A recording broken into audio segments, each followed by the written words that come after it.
Hello everyone, my name is Braden, this is Airless Quill 9, and in today's video we are going to take a look at the Kuo-toa, the fish-like fanatics of the deep. These creatures dwell in the Underdark and coastal regions, and they are quite fond of relics. We are going to take a look at 4 stat blocks today. We're going to take a look at the Kuo-toa, the Kuo-toa Whip, the Kuo-toa Monitor, and the Kuo-toa Archpriest. I will compare each of these stat blocks to their 2014 equivalents, and we will talk about what changes have been made to these stat blocks, if any, and discuss whether or not these creatures have gained buffs or debuffs, depending on what has changed. So, without further ado, we do have 4 stat blocks to look at, so let's go ahead and get straight on to the first option. This is the 2024 Kuo-toa. They are medium aberrations of neutral evil alignment. They have an armor class of 13, initiative of +0, hit points of 18, a speed of 30 feet, and a swim speed of 30 feet. For ability scores, they have a strength 13, a dexterity 10, constitution and intelligence of 11, wisdom of 10, and charisma of 8. For skills, they have perception at +4, gear they have a spear, senses they have a dark vision of 120 feet, and true sight of 30 feet with a passive perception of 14. Languages, they know Undercommon, and they are a challenge rating 1/4 creature, granting them 50 experience points and a proficiency bonus of +2. For traits, they have Amphibious and Sunlight Sensitivity. Amphibious allows the Kuo-toa to breathe air and water, and Sunlight Sensitivity states that while in sunlight, the Kuo-toa has disadvantage on ability checks and attack rolls. For actions, the Kuo-toa has a Spear and a Sticky Net, which it can use once per day. The Spear is a melee or ranged attack roll, with +3 to hit in either a reach of 5 feet or a range of 20 to 60 feet. And on a hit, it deals 1d8 +1 piercing damage for an average of 5.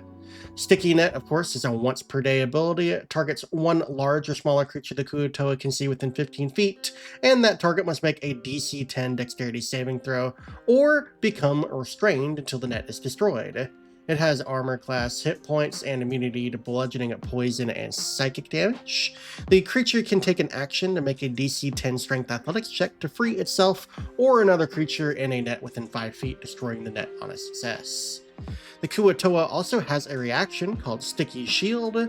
This states that when a creature misses the Kuo-toa with a melee attack roll using a weapon, in response, the Kuo-toa can cause that triggering creature to make a strength saving throw with a DC of 11. On a failure, the attack's weapon sticks to the Kuo-toa's shield. If the target doesn't let go of the weapon, the target has the grappled condition while the weapon is stuck, with an escape DC of 11. While stuck, the weapon can't be used. The target can take an action to make a DC 11 strength athletics check, freeing the weapon on a success. So, that is the Kuo-toa stat block. Let's talk about what changes have been made. So as you can see here, I have made a number of underlines. I did forget to underline the creature type, however. So Kuo-toa are now considered aberrations. They used to be considered humanoids, so that is something that has changed there. They now have the addition of the gear section, which is for that spear that they have. And a really interesting change here is that the Kuo-toa has lost the otherworldly perception trait, and what they've done instead is they've replaced that with 30 feet of true sight, which in my opinion is better, so I kind of like that change. They did completely remove the slippery trait from the Kuo-toa, which is alright. The Sticky Net is now a once per day ability, so that is kind of different, and it is now a dexterity saving throw rather than a attack roll. And I do like that they added in the AC hit points and immunities for the net as well, so that is slightly different. There's also a difference with the base damage of the spear. It now just deals the two-handed damage, so that's nice. Now, they did add in the athletics portion to both the net and sticky shield, so that is kind of a debuff.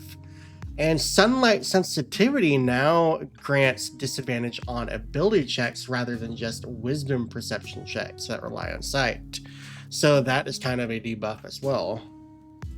Overall, though, not too many changes. I honestly think the true sight is a really good boon for the Kuo-toa, and I think that really helps it out, at least in some ways mechanically. So overall, I'm not too upset with what they've changed, and it's still honestly just a Kuo-toa, so not too much to talk about here. They did remove the bite attack, which honestly I don't mind, because you weren't really using bite attack at all, so don't really care about that. But yeah, Kuo-toa looks fine.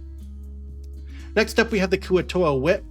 This Kuo-toa Whip is a medium aberration, neutral evil. They have an armor class of 11, initiative of +0. They have 45 hit points. They have a speed of 30 feet and a swim speed of 30 feet. For ability scores, they have a strength of 14, dexterity 10, constitution of 14, intelligence 12, wisdom of 14, and charisma of 11. Skills, they have perception at +6 and religion at +3. Senses, they have a dark vision of 120 feet and true sight of 30 feet, as well as a passive perception of 16. Languages, they have undercommon. They are a challenge rating 1 with 200 experience points and a proficiency bonus of +2. And traits, they can breathe air and water with amphibious, and they have sunlight sensitivity as well. For their actions, they have a pincer staff, which is a melee attack roll, +4 to hit, and a reach of 10 feet. On a hit, it deals 2d6 +2 piercing damage. And if the target is a medium or smaller creature, it has the grappled condition with escape DC of 12. Until the grapple ends, the Kuo-toa can't make piercer staff attacks. It can, however, make conjure slimy glob attacks, which is a ranged attack roll with a +4 to hit and a range of 60 feet. And on a hit, it deals 3d4 +2 acid damage for an average of 9. So that's kind of nice there. As a bonus action, twice per day, the Kuo-toa Whip has Shield of Faith, which allows it to cast Shield of Faith using the Wisdom as spellcasting ability. And as we know, Shield of Faith raises the armor class of the creature by +2, so that's kind of nice as well. So overall, kind of like what they've done with the whip here. Here are the actual changes to the whip. We do have the exact same changes with the removal of the slippery trait. We have the otherworldly perception becoming true sight. The changes to sunlight sensitivity. The hit points of the whip have actually gone down by 20 hit points, so that is quite significant. So take that as you will. But honestly, that was just to get it more in line with the challenge rating it's supposed to be. So I don't see that as an actual debuff. It should have been lower to begin with. 65 was quite high. They did lower the bonus to religion, I think, for some reason,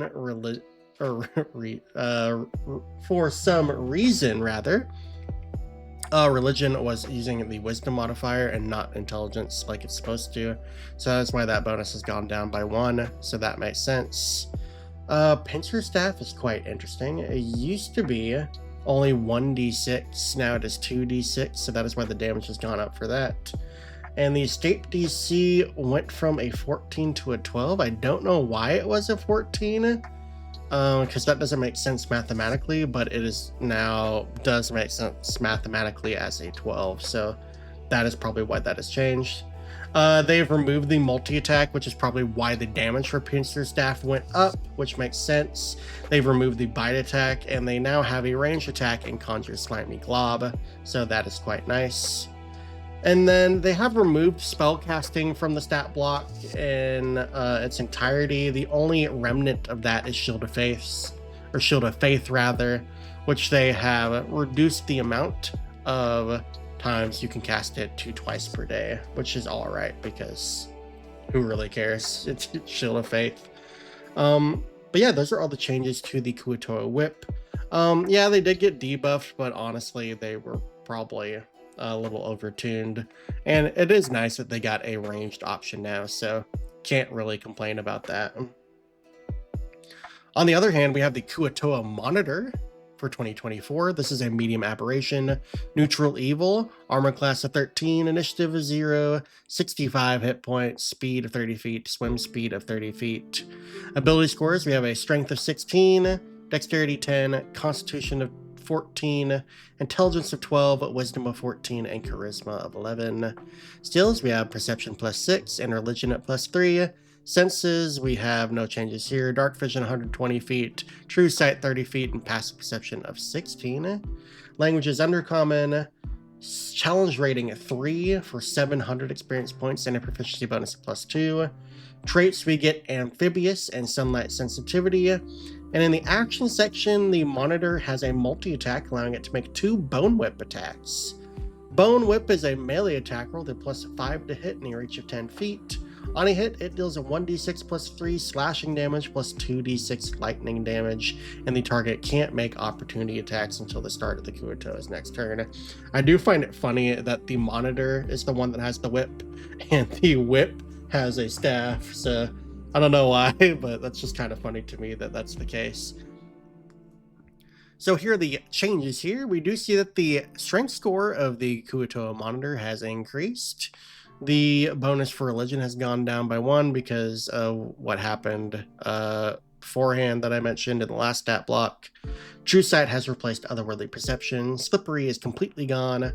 Sunlight sensitivity has that small change, which is underlined.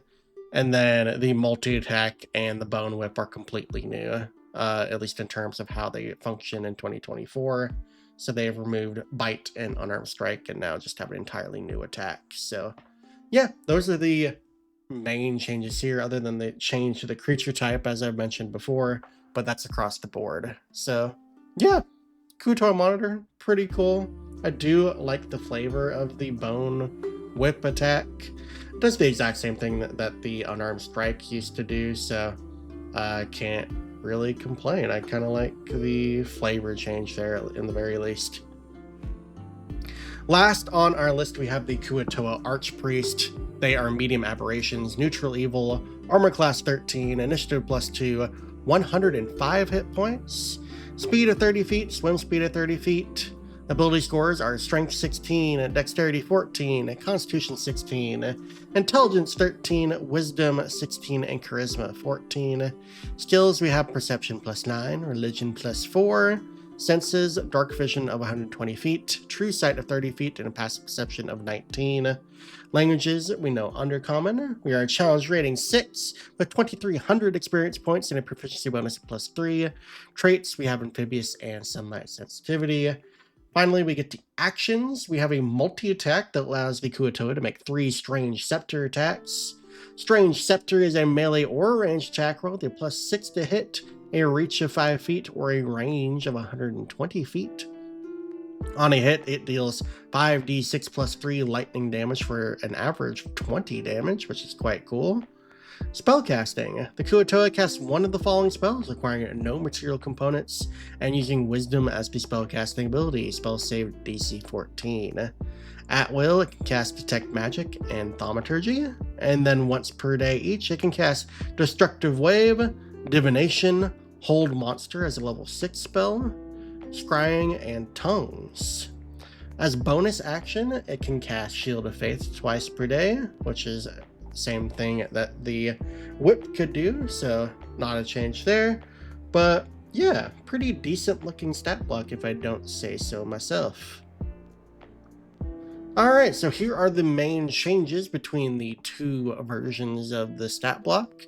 We do have an increase of hit points here, so that is quite nice. An additional hit die, which has increased the hit points by, looks like 8 hit points, which isn't a whole lot, but it is a benefit, or an improvement rather. Religion is no longer a +6, so it's now reduced to a +4. True sight has replaced otherworldly perception. Slippery is gone. The same change to sunlight sensitivity. The Archpriest is now an aberration rather than a humanoid as well. The multi-attack is now 3 strange scepter attacks. Used to be at 2 melee attacks, which could have been scepter or unarmed strike. Unarmed strike is no longer available. Spellcasting has changed considerably. It's no longer spell slots, but rather castings per day.